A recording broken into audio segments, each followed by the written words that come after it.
You study for hours and remember nothing. But there's a Japanese technique that makes forgetting impossible, and it takes just 5 minutes. Act 1. The pain. Let me guess your day. You wake up, open your textbook, read for 2 hours, close the book. Someone asks you what you learned. Blank. You watch a documentary, take notes, feel productive. Next day, you remember maybe one sentence. You listen to that podcast everyone's talking about, the one that was supposed to change your life. 3 days later, it's gone. Completely gone. And here's what hurts the most. You're not lazy. You're actually trying. You're putting in the hours. You're showing up. But your brain is a leaky bucket. Information goes in and drains right out. You feel busy all day, but at night you feel empty, like you wasted every minute. Your friends seem to remember everything. They drop facts in conversations. They connect ideas. They sound smart. And you're standing there wondering how they do it.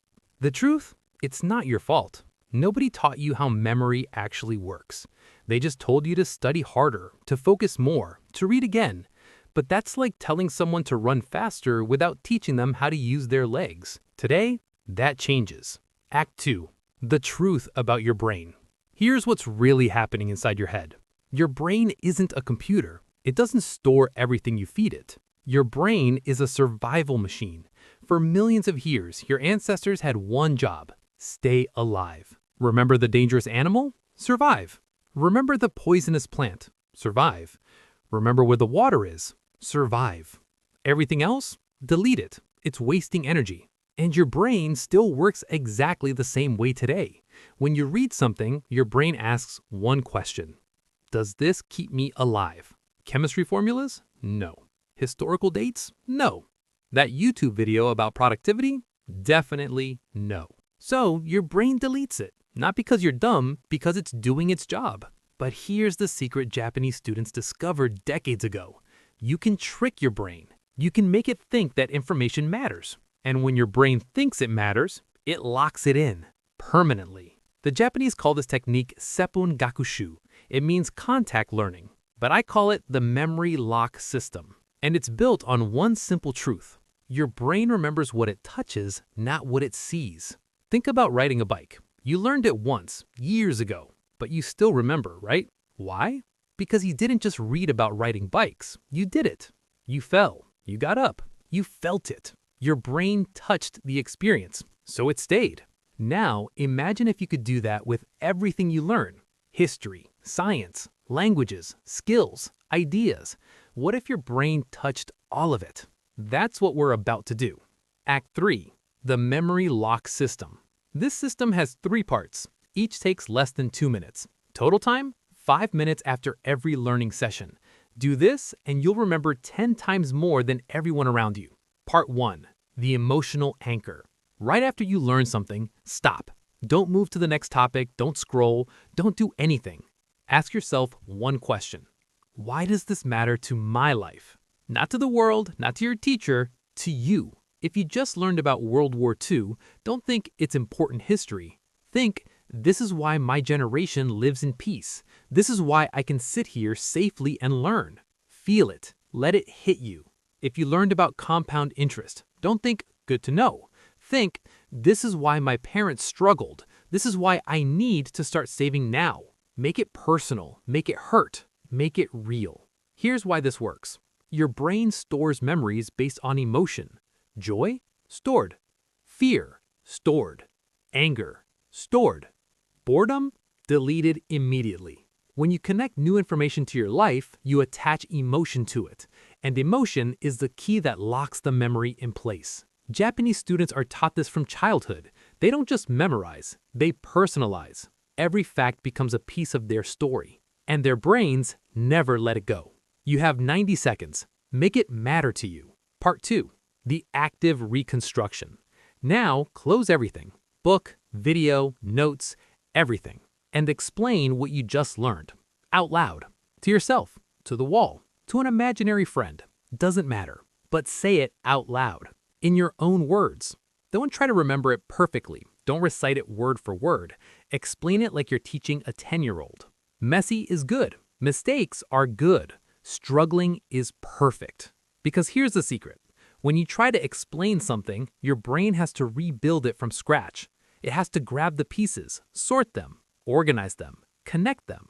And that rebuilding process, that's where real learning happens. Reading is passive. Your brain is lazy during reading.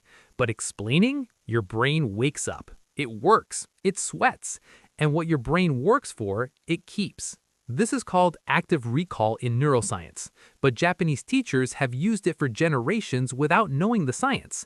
They just knew it worked. In Japanese schools, students spend more time explaining than reading. They teach each other. They talk through problems. They reconstruct knowledge. And their retention rates? 3 times higher than students who just reread. 3 times. You don't need a partner. You don't need an audience. You just need 3 minutes and your voice. If you can't explain it simply, you don't understand it yet. And that's okay. That's the point. Try again. Rebuild it differently. Use different words. Your brain is learning how to hold this information. After 3 minutes, you'll feel different. The information will feel like it's yours, because it is. Part 3. The connection web. Last step. This is where magic happens. Ask yourself, what does this connect to?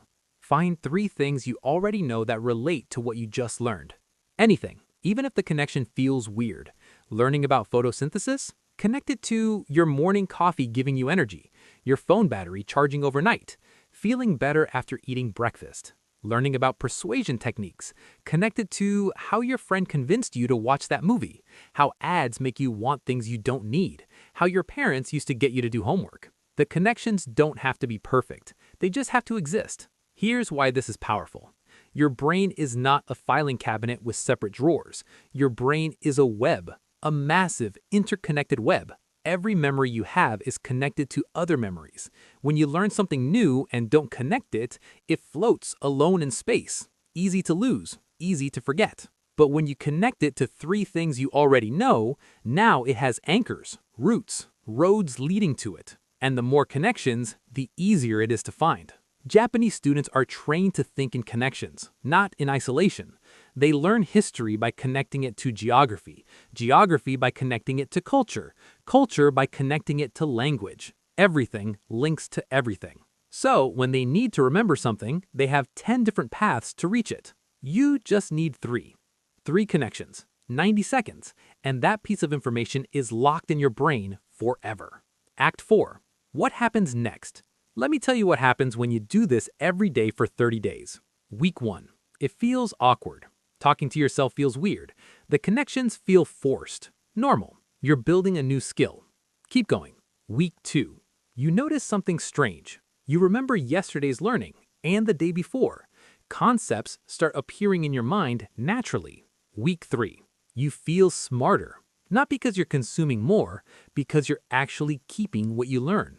Conversations change. You contribute ideas. You make connections. People listen when you speak. Week 4. Someone asks, how do you know all this? And you smile, because you have a secret they don't. But here's what really changes. Your confidence. Right now, you doubt yourself. Maybe I'm not smart enough. Maybe I'm not built for this. But when you start remembering everything, when knowledge actually sticks, you realize the truth. You were always capable. You just needed the right system. Learning stops being painful. It becomes powerful. That exam you're scared of, you'll walk in ready. That skill you want to build, you'll actually retain what you practice. That person you want to become, you'll have the knowledge to get there. Because knowledge isn't just power. Retained knowledge is compound interest for your brain. And you've been earning 0% your whole life. Until now. Act 5. The choice. So here's your choice. You can close this video and go back to the old way. Study for hours, remember nothing, wonder why you're falling behind. Or you can try this. Once. Just once. Pick something you learned today. Anything, even from this video. Take 5 minutes. Why does it matter to you? 90 seconds. Explain it out loud. 3 minutes. Connect it to 3 things. 90 seconds. That's it. Do it once and you'll feel the difference. Do it for 30 days and you'll become someone new. The Japanese have known this secret for generations. They've built one of the most educated societies on earth with it. Now, you know it too. Your brain is the most powerful tool you'll ever own, but you have to know how to use it. The memory lock system is your instruction manual. Stop renting information. Start owning it. Because the gap between who you are and who you want to be, it's not talent, it's not luck, it's retained knowledge. And you just learned how to keep it all. Now go prove it to yourself. If this helped you, hit that like button. If you want more systems like this, subscribe. We're just getting started.